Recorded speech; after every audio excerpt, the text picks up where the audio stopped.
যে মৃত্যুর পরেও যেন তার সাথে আমার দেখা হয়, যাতে একসাথে থাকতে পারি। এই দুনিয়া তো যা হইবার হয়েছি, ওই দুনিয়া গিয়ে তার সাথেও দেখা হয়। কাকি কোথায় আছে? মারা গেছে স্ট্রোক করে। সে যে আজকে 5 বছরে মারা গেছে, এখন আমার অন্তরটা কাঁদছে। আমি কার কাছে বলতে পারি এই ব্যথা, আমি নিজের ব্যথা ব্যথিত। এত ভালোবাসতেন কাকি আপনি? আপনার কাকিকে এই স্টুডেন্ট থেকে আমি নিয়ে গেছিলাম, এখান থেকে আমি নিয়ে গেছি 25 তলার থেকে। কিন্তু তারা নিয়ে আমি সংসার করি 30 বছর। 30 বছর সংসার করার পরে সে মারা গেছে। আমি একটা ছাগল দিয়ে 16টা ছাগল করছিলাম। ছাগল করার পরে ছাগলগুলি আমার চোরে নিয়ে গেলো এক রাত্রে। নেওয়ার পরে সে চিন্তা ব্রেন স্ট্রোক করে দিল, তার হাত পা পুঙ্গ হয়ে গেল। তারপর আল্লাহর কাছে আমি বুঝলাম, আল্লাহ পাক পাক পার দিকে তুমি তার রেখা যাও। রেখা গেলে আমি তার নিয়ে ভিক্ষা করে খাবো, কিন্তু তারা এতটুকু আদর করছি। কিন্তু সে তো থাকে, সে চলে যেতে আবার ছিল। কাকিকে এত বেশি ভালোবাসতেন কেন?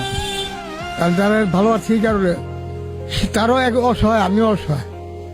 তা আমার ছাড়া সে নাই, তারা ছাড়া আমি নেই। কাকি যে নাই, এই কথাটা ভাবতে কেমন লাগে নিজের কাছে?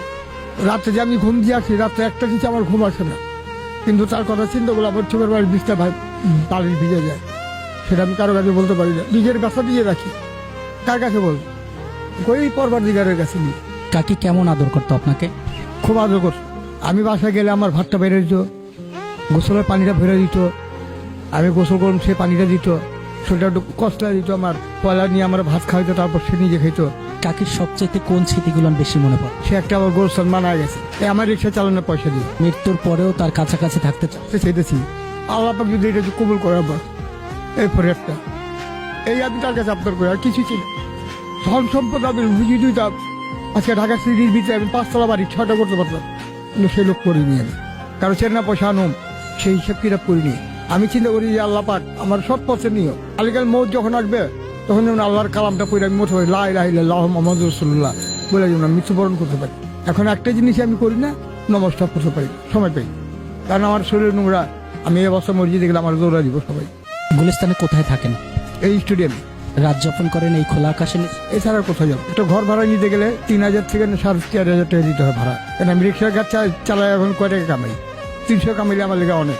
এত বেশি ভালোবাসতেন কাকি? আমি অন্তরটা কাইটা যদি তারা দেখাইতে পারতাম আপনাদের, তাহলে বুঝতে পারতেন যে তারা কতটুক স্নোর, কতটুক মহব্বত করছি। কিন্তু আমি রোগ জগতে থেকে তার কতটুক মহব্বত করছি, কিন্তু শিল্পপতিরাও করে আমাদের মতো হয়নি। আমার এছাড়া সে কোনো ভাত খান মুখে দেওয়া দেখি, আর তার এছাড়া আমি খাওয়া দিই। আমি যে রিক্সা চালিয়ে দিয়েছি, সে আমার অপেক্ষা করেছি। ভালোবাসা ধন সম্পদে যদি হইতো, শাহজাহান, সম্রাট শাহজাহান সে আগ্রার তাজমহল করছে কেন? ভালোবাসার জন্য। সে টাকা পয়সার দিকে পরবা করেনি, কিন্তু সেরকম দামে আমার সমর্থন নাই। তার স্মৃতি একটা করে রাখুন, তার স্মৃতি একটা যে করে রাখুন, সেই সম্পদ আমার নাই। আমার যদি থাকতো আমি ঠিকই করে রাখতাম, অন্তরে রাখছি। এখন খারাপ লাগে না এই বয়সেও রিক্সা চালাতে হয়, খোলা আকাশের নিচে ঘুমা? খারাপ লাগে, কি করুন? পেট যদি আল্লাহ পাক না দিত আমি রিক্সা চালাইতাম না। পেটটা দিয়ে আল্লাহ আমার ঠেকাই দিয়েছে। পেটটা যদি না দিত আমি মানুষের যত্ন করে দিতাম, কিন্তু সেটা আমার সমর্থন নাই।